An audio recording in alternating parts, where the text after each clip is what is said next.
I thought spending a weekend at Liam's secluded farmhouse would be nothing more than a peaceful escape from the city. But let me tell you, what I discovered about him was far from innocent. Liam's been keeping something big under wraps, and when the truth finally came out, it left me breathless in more ways than one. From the way he moved around that farmhouse to the unexpected moments when the tension got almost too much to handle. I couldn't believe how quickly things escalated. What happened when the lights went out?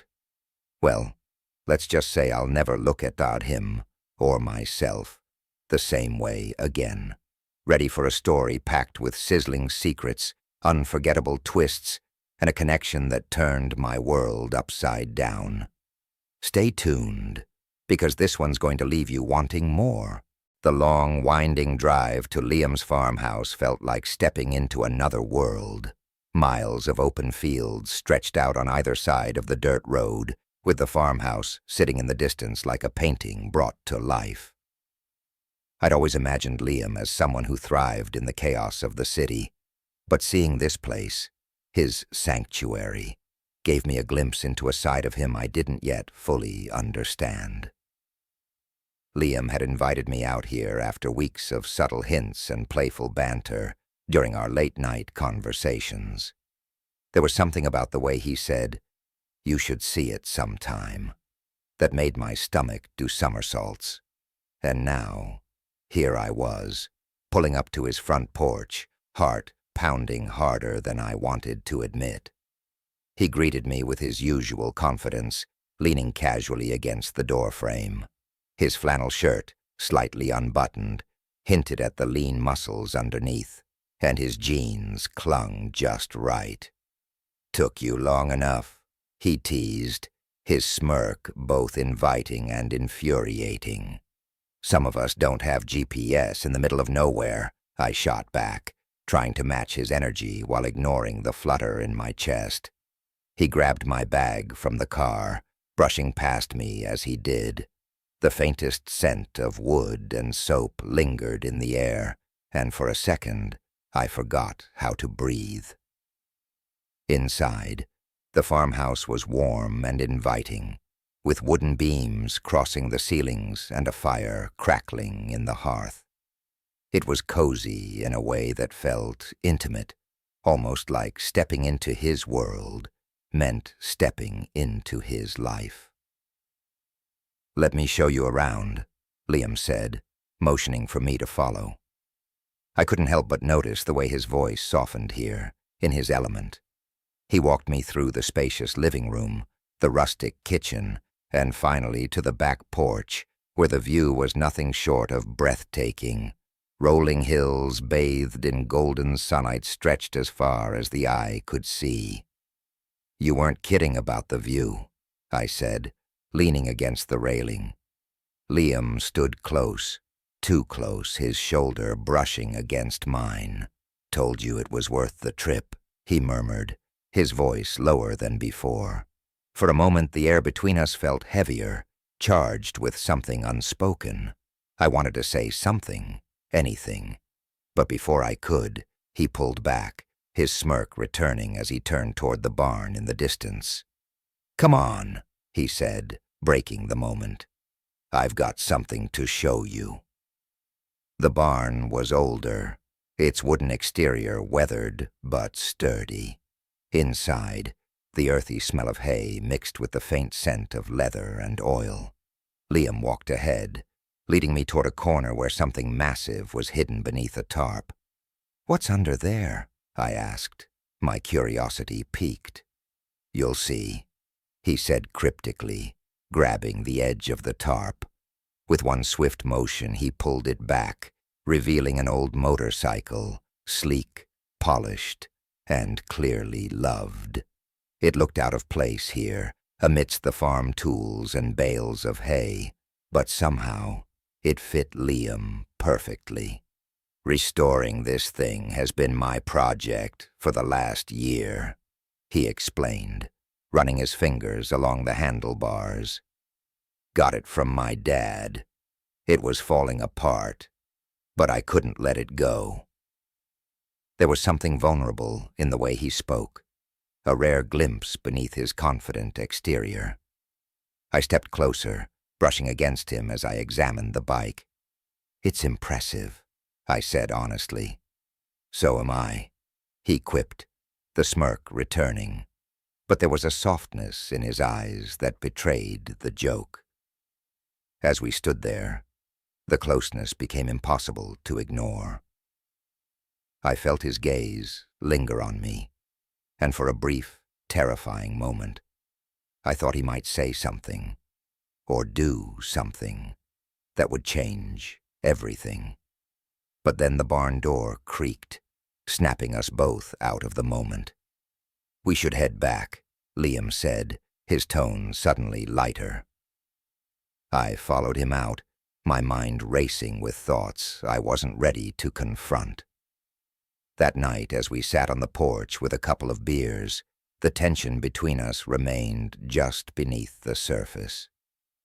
Liam leaned back in his chair, his eyes fixed on the horizon. "You ever feel like you're stuck between two worlds?" he asked, his voice quieter than usual. "What do you mean?" He took a sip of his beer, his gaze distant. "Like you're trying to be one thing, but there's this other part of you that you can't quite shake." I wanted to ask him more, to dig into what he was really saying, but before I could, he stood up. "I'm heading to bed. Early morning tomorrow." And just like that, the moment was gone. I sat there alone, staring out at the darkened hills, my mind a whirlwind of emotions and questions. Whatever Liam was holding back, I knew it was only a matter of time before it came to the surface. The next morning, I woke to the smell of coffee and the soft sound of birds chirping outside the farmhouse window. The warmth of the early sunlight filtered through the curtains, casting a golden glow on the rustic wooden walls. For a moment, I forgot where I was, until I heard Liam's voice, deep and steady, coming from the kitchen. I stretched and made my way downstairs, finding him standing by the stove. His back was to me, and he moved with a kind of effortless ease, flipping pancakes in an old cast-iron skillet. "Morning?" he said without turning around. "Morning," I replied, sitting at the kitchen table. "You didn't strike me as the breakfast type." He glanced over his shoulder, his trademark smirk appearing. "You'd be surprised what I'm good at." There it was, again, that mix of teasing confidence and something deeper, something I couldn't quite name. As we ate, Liam talked about the farm and the work he had lined up for the day. His passion for the place was clear, but there was a hesitation in his voice, like he was holding something back. "Do you ever get lonely out here?" I asked, surprising myself with the question. Liam paused, his fork hovering over his plate. "Sometimes," he admitted, "but it's peaceful. Gives me time to think." "About what?" He didn't answer right away. Instead, he pushed his plate aside and leaned back in his chair. "About what I want, and what I'm afraid to lose." His words hung in the air, and for a moment I thought he was about to say more. But then he stood up abruptly, gathering the dishes. "Come on," he said. "I've got something to show you." We spent the morning working on the farm, feeding the animals, repairing fences, and clearing a section of the barn.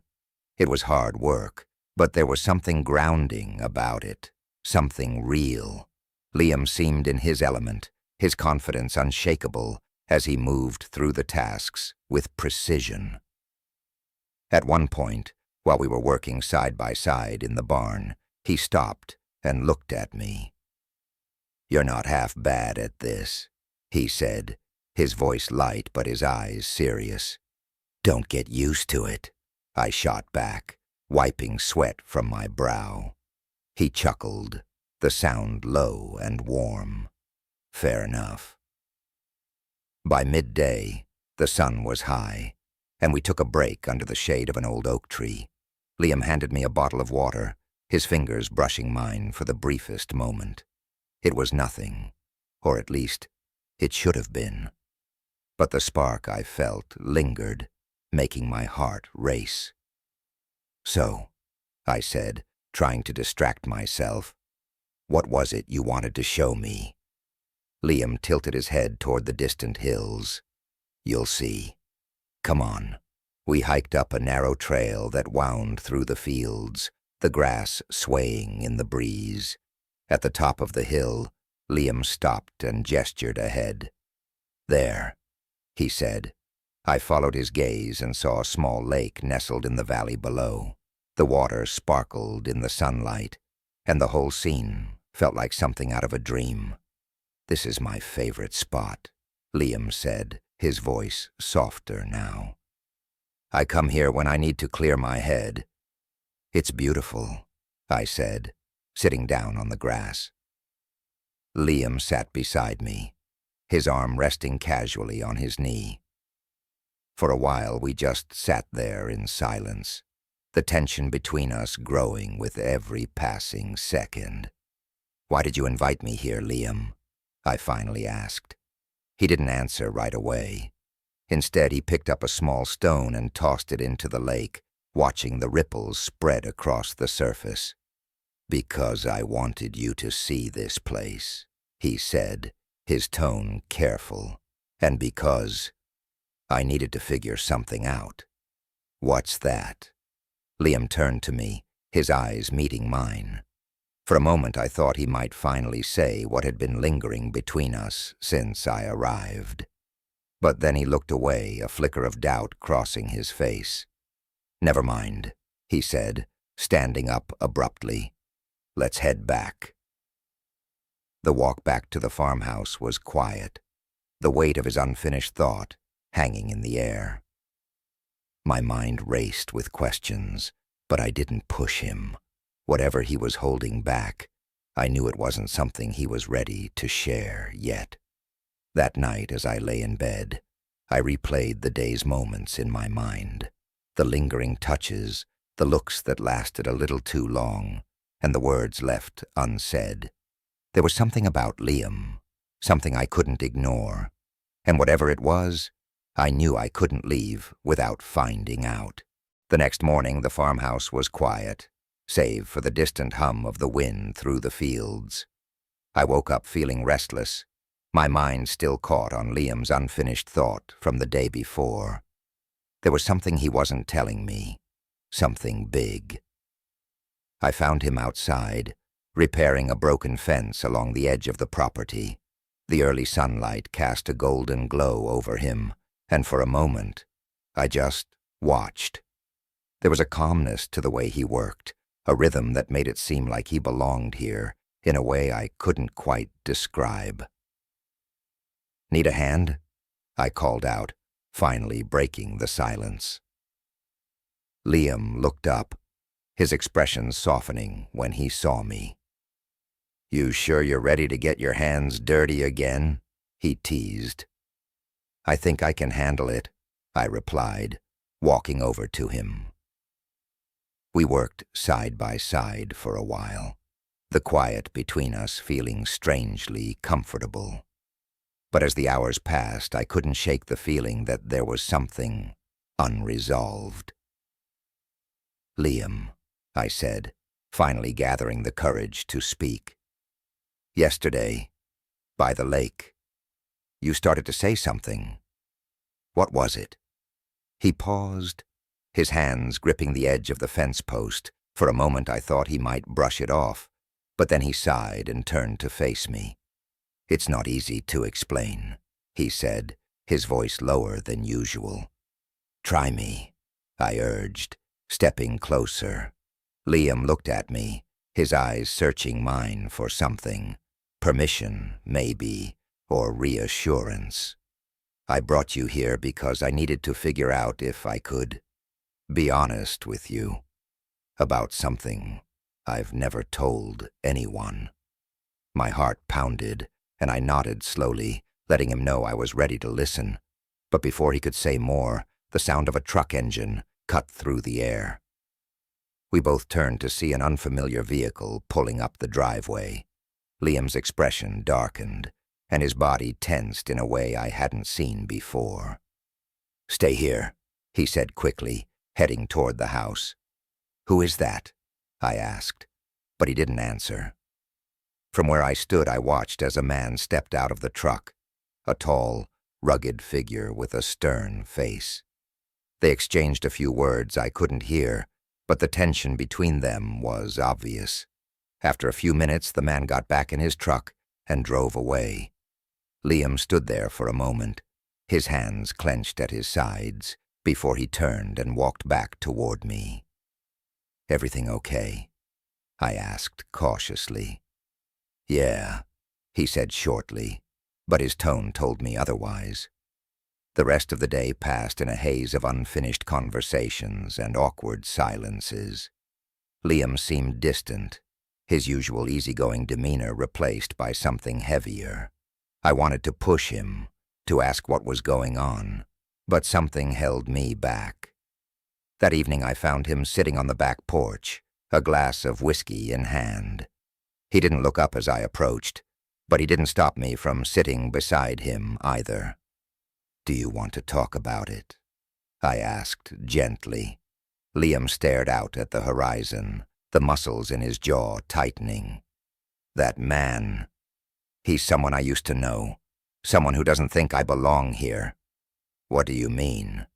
He let out a bitter laugh, shaking his head. "This place, it's supposed to be my fresh start, but people like him, they don't let you forget where you came from." I frowned, confused, but determined to understand. "Liam, what are you trying to say?" He turned to me then, his eyes meeting mine with an intensity that made my breath catch. "I've spent my whole life hiding parts of myself, pretending to be someone I'm not. But with you here, I don't want to pretend anymore." The weight of his words hung between us, and I felt my heart race. I wanted to say something to reassure him, but before I could, he stood up abruptly. "I need some air," he said, disappearing into the night. I sat there alone, the cool breeze brushing against my skin as I replayed his words in my mind. Liam had opened a door, but he wasn't ready to walk through it yet, and for the first time, I realized that neither was I. The next morning, the tension in the farmhouse was almost unbearable. Liam barely spoke during breakfast, his eyes fixed on his plate while his thoughts seemed miles away. I wanted to confront him, to ask what had pushed him to the edge last night, but the walls he had built around himself felt impenetrable. Instead, I busied myself with helping around the farm, hoping that some time apart would ease whatever turmoil was brewing. But as the hours ticked by, the weight of the unspoken only grew heavier. By mid-afternoon, I couldn't take it anymore. I found Liam in the barn, working on the old motorcycle he had shown me before. His movements were tense, almost aggressive, as if he was trying to fix more than just the machine. "Liam," I said, stepping inside. He didn't look up, his focus locked on the wrench in his hand. "What is it?" I hesitated, the words catching in my throat. "We need to talk." He set the wrench down with a loud clink and finally turned to face me. "About what?" "You," I said firmly. "Last night, that man, whatever it is you're hiding." His jaw tightened, and for a moment I thought he might shut me out again. But then he sighed, running a hand through his hair. "You really want to know?" "Yes," I said without hesitation. Liam leaned against the workbench, his shoulders slumping as if the weight of the world rested on them. "That man, his name is Ray. He used to work with my father on this farm. Back then, this place was everything to me. But when I was a teenager, I realized something about myself, something that didn't fit with the life everyone expected me to lead." My heart pounded as I waited for him to continue. When Ray found out, he told my father. And my father, let's just say he didn't take it well. I left after that, and I didn't come back until my father passed away. I thought I could rebuild, start over. But Ray's still here, and he hasn't forgotten. He wants me gone because he thinks I don't belong here. The barn fell silent, the gravity of his words sinking in. I stepped closer, my chest tightening, as I saw the pain etched across his face. "Liam, I'm so sorry," I said softly. He shook his head. "Don't be. It's not your fault. It's not yours either," I countered. Liam's eyes met mine, and for a moment the vulnerability in his gaze was almost overwhelming. "You don't get it," he said, his voice cracking. "I've spent my whole life trying to prove that I'm enough, that I deserve this farm, this life. But no matter what I do, people like Ray will always see me as less." My heart broke for him, but before I could respond, the sound of a truck engine echoed outside. We both turned toward the barn door, and my stomach sank. It was Ray again. Liam's expression hardened, his jaw clenching as he grabbed the wrench and headed outside. I followed him, my pulse racing as I watched the confrontation unfold. "What do you want, Ray?" Liam demanded, his voice sharp. Ray stepped out of the truck, his posture intimidating. "Just checking in, making sure you're not ruining this place." Liam's grip on the wrench tightened, but he didn't back down. "This is my farm now. You don't get a say in what happens here." Ray smirked, his gaze flicking to me. "And who's this? Your new little helper?" The venom in his tone made my blood boil. "I'm his friend," I said, stepping forward. "And you need to leave." Ray chuckled, shaking his head. "You don't know what you're getting into, kid." "I know enough," I shot back. Liam placed a hand on my shoulder, pulling me back gently. "Don't," he whispered, but I couldn't let it go. "Liam doesn't owe you anything," I said, my voice steadied despite the fear bubbling beneath the surface. "This farm is his, and so is his life. You don't get to control either." Ray's smirk faltered for a moment, but he quickly recovered. "We'll see about that," he muttered, climbing back into his truck. "This isn't over." As the truck roared away, the tension lingered like a storm cloud.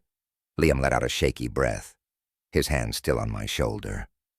"Thank you," he said quietly. "You don't have to thank me," I replied. "I'm not going to stand by while someone tries to tear you down."